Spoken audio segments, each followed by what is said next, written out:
better idea, coppers, and shove them up your... Why don't you take your guns? Copper! Rewind!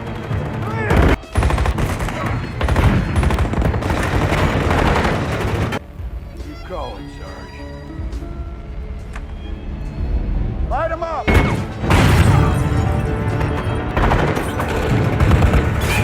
Cover me!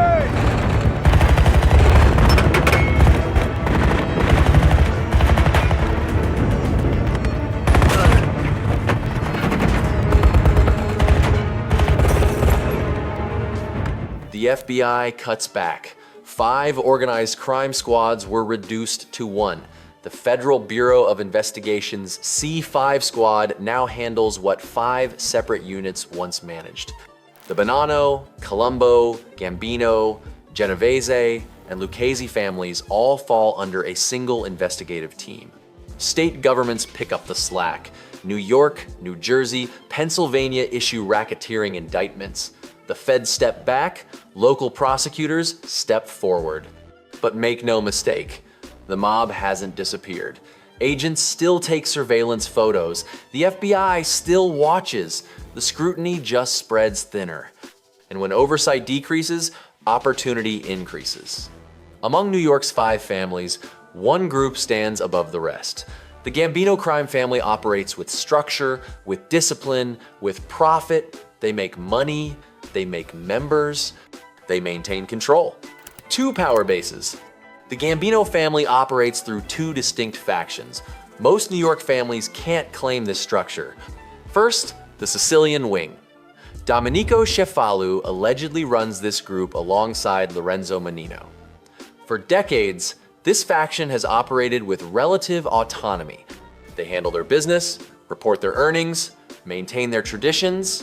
John Gambino built this power base years ago. The Cherry Hill Gambinos in South Jersey answered to both Philadelphia and the Gambino family. John Gambino took control. People like John D'Amico, Frank Cali got involved. Tall Pete Inzerillo remains connected. The Lonnie indictment from last year showed multiple Sicilian mobsters working as associates in New York, liaisons between Sicily and America. Ernie Grillo, a made member, possibly serves as a connection point in Sicily. This Sicilian influence gives the Gambino family international reach. Other families lost this decades ago. Second, the old guard gangsters, Gene Gotti, Nicky Carozzo, Lenny DiMaria, Michael Paradiso, Tommy Sneakers, John Carneglia. These men have been criminals for 40, 50 years. They don't retire. They don't become accountants or work security jobs. They return to the streets. They return to what they know. Gene Gotti walked out of prison and walked right back into the life. People treat him with deference, with respect. He controls rackets, catering halls, restaurants, other operations. His name still carries weight in 2026. The Gotti name never faded from this family. Captains who earn. The strength of any crime family comes down to its captains. The Gambino family has multiple captains generating serious money. Tommy Sneakers, Andrew Campos, Frank Calisi, Bo Filippelli, Joe Giuliano. Joe Giuliano runs in his 70s now, but for decades he's operated as a major bookmaker. Tens of millions in wagers over the years, his operation generates consistent income for the family. Then look at construction. Robert Basile, a Gambino associate in Frank Calypso Calisi's crew, was vice president of the Raldi Group. He allegedly stole $5 million from developers in a kickback scheme spanning nearly a decade. Basile steered over $100 million in contracts to subcontractors. In exchange, he and his associates, including Calisi and Louis Astuto, received more than $7 million in bribes. That's one associate, one captain, one revenue stream. Multiple media outlets report mob involvement in New York City construction is increasing. The FBI pulls back. The families push forward. Andrew Campos has been a major earner for years. His connections to union officials, his construction scams, his various operations make him wealthy. Videos on this channel detail his activities.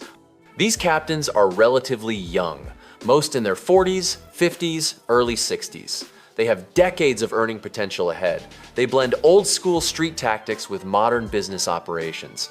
No other New York family has this concentration of earning power among its leadership. The concrete connection. A recent New York State indictment shows the depth of Gambino infiltration in the construction industry. Benedetto Cuopo owns Eastland Associate Corporation, Eastland Services, and IMN Group, all concrete construction firms. Last month, he was arrested for multiple frauds. The charges: theft of more than $1.6 million in COVID-related loans, $3 million in wage theft from employees, defrauding the New York State Insurance Fund of over $1.1 million, extensive criminal tax fraud. Cuopo orchestrated these frauds over years. The Manhattan DA's Racket Bureau filed a 30-count indictment. He recently worked on a major skyscraper at 7 Platt Street in New York City. Cuopo was arrested in 1993 for ties to both the Lucchese and Genovese families, but now he maintains contact with alleged Gambino member Daniel Fama. In September 2023, Fama texted Cuopo about a phone call regarding an on-the-job injury by one of Cuopo's workers. Cuopo replied, "That's okay. These monkeys are always making claims. It's sickening." Between August 2021 and August 2023, more than 20 claims of workplace injuries occurred on Cuopo's New York County job sites. Cuopo told insurance companies he had less than 10 employees. His company actually employed more than 100 laborers, carpenters, and rebar workers. He stole over $3 million from his employees between 2019 and 2023. He withheld wages supposedly to cover tax obligations. Instead, he kept the money. Is Cuopo a made member? No, but his connections to alleged Gambino members are documented. His operations funnel money. His frauds succeed because of the structure around him. The young earners. Frank Calisi runs one of the stronger Gambino crews. Multiple associates and members report to him. The money flows consistently. Anthony Chiniquay, one of the youngest alleged members of the family today, operates as a major earner. He's in his late 30s, early 40s. A recent indictment shows Chiniquay and John J. Liguri overseeing Edward A. Liguri. Edward Liguri and Frederick Falconeri collected loan sharking payments from trucking victims. The proceeds went to Chiniquay and John Liguri at Auto Lounge of Edison, a used car dealership partially owned by Chiniquay. Edward Liguri then delivered proceeds to Frank and Danny's Pizzeria in Staten Island. Chiniquay is wealthy, very wealthy. His social media and his family's social media show it. The internet provides a roadmap. Surveillance fills in the gaps. The indictment places Chiniquay on surveillance, meeting at a diner and outside the homes of multiple Gambino captains, including Frank Calisi. Social media usage by defendants and their families creates problems. Black organized crime, the mob, street gangs all share this issue. Social media provides evidence. Old-fashioned surveillance confirms it. The next generation. The youth movement in the Gambino family is real. They're making new members, young members. Tommy Cacciopoli Jr., son of longtime Captain Thomas. Tommy Sneakers Cacciopoli Sr. is now a reputed member. Sources describe him as a major earner with multiple money-making opportunities. Most legitimate businesses. Photos show Tommy Jr. with other young associates and members. One photo includes John Gotti III, grandson of John Gotti Sr. He's a documented mob associate who served prison time. He was involved with Gene Borello and Vincent Asaro. His brother appears in the same photos. Both were recently arrested. 2 others in the photo have connections. Names withheld, but the connections are known. These young men associate together. They operate together. Whether John Gotti III is a made member remains unconfirmed. Rumors exist. Proof does not. But the pattern is clear. The family recruits young, they make new members regularly. The Lonnie Crew indictment from last week showed they're actively inducting people. When you're young, in mob terms, you're 40 and under. These are men in their 20s, 30s, 40s. They have decades ahead. Some families can't claim a youth movement. The Gambino family can. Old school tactics. The mob still runs its traditional operations. Illegal gambling, Loan sharking. The bread and butter never changes.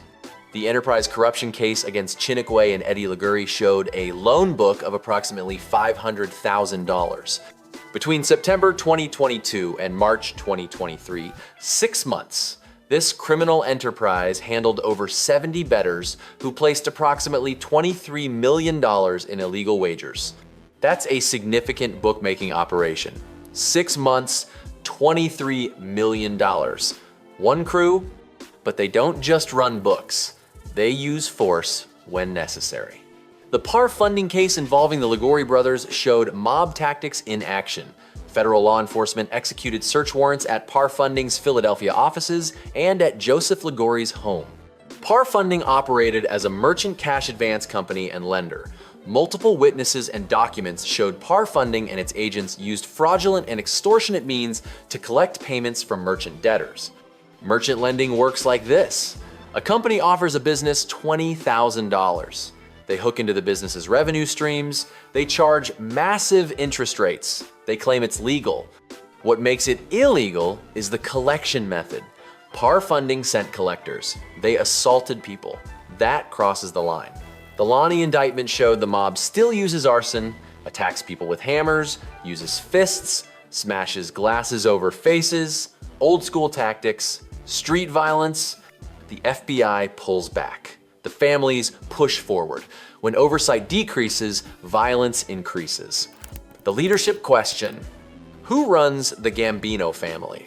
The administration question generates constant speculation. Sources provide information. Some sources prove reliable, others don't. Louis Villario, reportedly the consigliere, is no longer the number 3. He's in his 80s, he's quite sick. If he ever held the position, he doesn't now. Multiple sources, developed over 4 years of reporting, provide consistent information. Gene Gotti is on the administration. Is he the boss? Likely yes. A triumvirate surrounds him. Gene Gotti, Lenny DiMaria, Domenico Cefalù, Nicky Carozzo likely participates as well. These men have been around for decades. They're trusted, they're experienced, they survived. Lorenzo Menino, according to the same sources, is just a captain. This was reported nearly a year ago. The family maintains structure. They maintain hierarchy. They maintain control. The bottom line: the Gambino crime family operates with strength in 2026. They have 2 power bases, Sicilian connections and old guard gangsters. They have captains who generate serious money. They have young members coming up. They use old school tactics when needed. They infiltrate construction, run gambling operations, collect loan shark debts. Are they the Sinaloa cartel? No. Are they a top-tier criminal organization on a global scale? No. But within New York City, within the American mob landscape, they're the gold standard. The FBI reduced 5 organized crime squads to 1. State governments pick up some slack. But federal oversight has decreased. And when the cats are away, the mice play. Not every Gambino member is wealthy, but a solid core of captains, soldiers, and associates make good money. They maintain operations. They maintain structure. The family is alive. The family is functional. The family earns. And if there's a semblance of the mob in New York City in 2026, the Gambino crime family represents it. 9 addresses once housed the nerve centers of organized crime. Today, those buildings stand converted, repurposed, and forgotten. But the families remain. Reduced?